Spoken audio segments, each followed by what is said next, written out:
What is Tantra? I'm going to do my own version of this. You can also chat GPT this. It seems like so many humans are curious about what Tantra is and what Tantra isn't. And so I just want to preface this by stating that my definition of Tantra is true for me. And I really invite you to deepen in your devotion to the tantric traditions and practices to really formalize and develop your own definition and not take ChatGPT or what some book says as your definition. However, to honor the ancient traditions and the practices related to the field of study that I've specialized in, which is nondual Shaivism, as well as a fusion of Neo-Tantra and tantric interpretations through the various mystery schools that I'm a member of, I like to refer to what I teach and practice as contemporary Tantra. So first, the origin of the word Tantra, it's again 2 Sanskrit syllables that translates to mean to weave. Tantra, to weave, right? So when we're feeling into the meaning of Tantra, we're almost starting to feel into a tapestry. What does it mean to weave a tapestry? And how can we feel into the interconnectivity of the all through this waning and wafting akin to textiles, akin to fabrics? This is the actual true meaning of the word. It is not connected to sexuality at all, other than in very minute chapters of the tantric text related to the dynamics between the inner energies of Shiva and Shakti. And we're going to go more into this later. But in terms of the weaving and the waving and the interconnectivity of the all, the way this that can show up in humanity is through our relationships and through the connections that we have with other humans. The deepest connection that most of us know is through our romantic partners, is through the people that we're choosing to be in that ultimate form of union, which manifests itself via the body physically through some form of penetrative union.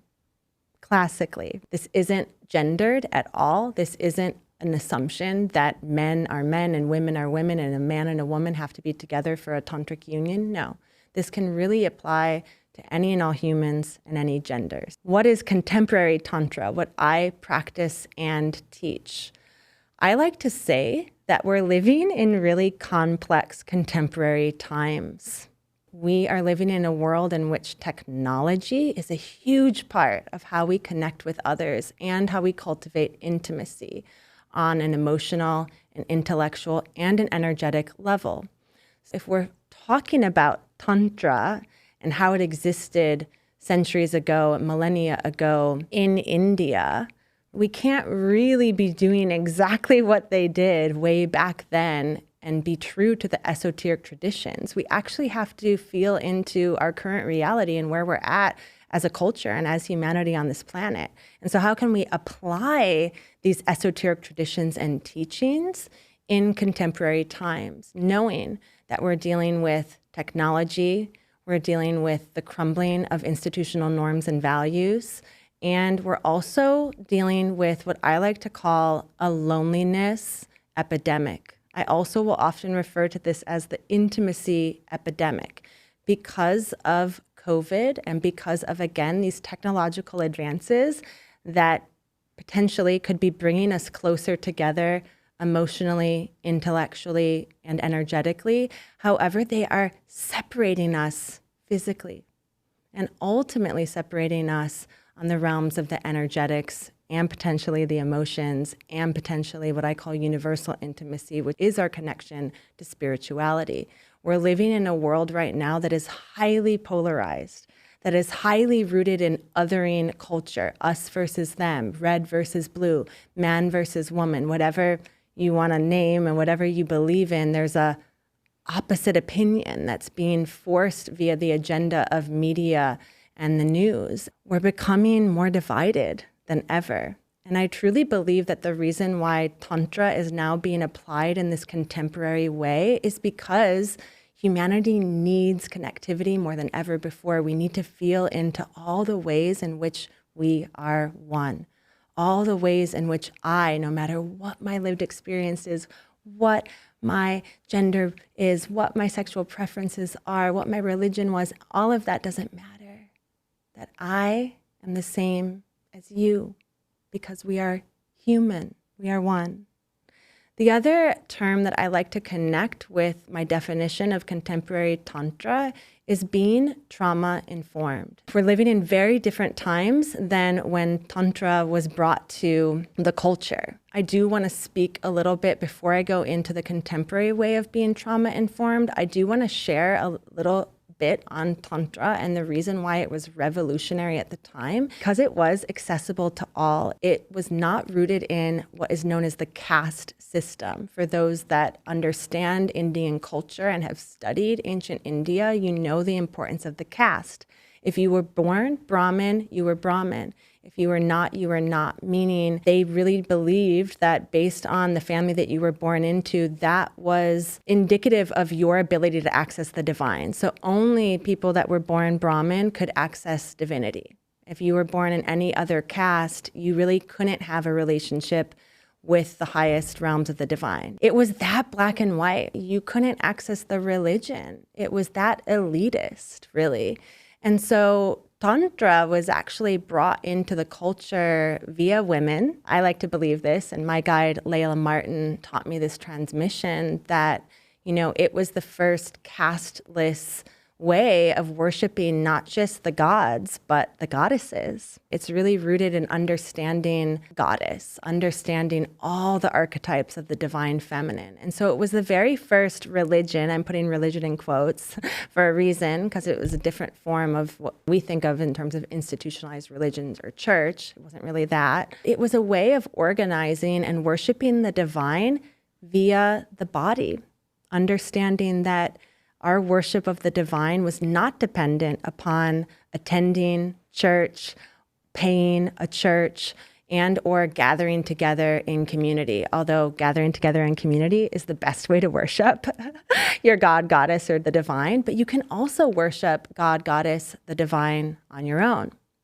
And so some of the tantric practices are really about your own relationship with the divine and understanding that you can access the divinity in each and every moment when you slow down, when you pause, when you go inward, when you utilize these tools of breath and sound and movement and touch, right? Remember, I mentioned that in terms of the field of somatics as well. Notice the overlap. But just by meditating and breathing, you can access these transcendental or peak states in which you feel one with the divine, you feel bliss, you feel ecstasy. For anyone who has meditated and reached these states, you know exactly what I'm talking about. So again, Tantra was sort of the first organized religion. Again, I'm putting that in air quotes. It's just a way of understanding what was happening in the culture, which it's very hard for us to do. This is 2026, y'all.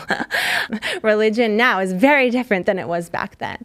But it was a way of accessing the divinity that was very embodied and very empowered. So by embodied, I mean we can access this through the body, right? Other religions tend to vilify or shame the body. I was raised Catholic, right? I was taught that my body was sinful, and to claim a desire and act upon that desire could result in me going to hell.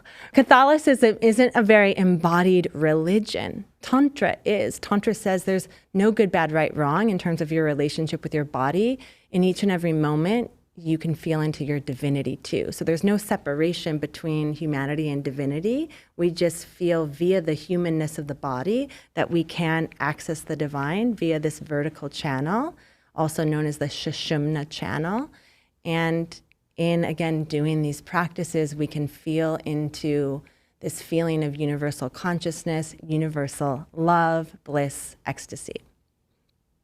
Contemporary Tantra is, again, this embodied, empowered expression of it, as well as what it means to be trauma-informed, is that I have done trauma-informed trainings to understand that so much can come up in this work, in the relationship that, again, individuals have to their body, to their sensuality, and to their sexuality. So I do think that any tantric practitioner practicing, leading, facilitating, and teaching in this year now, 2026, must be trauma informed. It behooves all of us to understand the relationship with trauma and Tantra. And this is what it means to practice, study, and facilitate contemporary Tantra.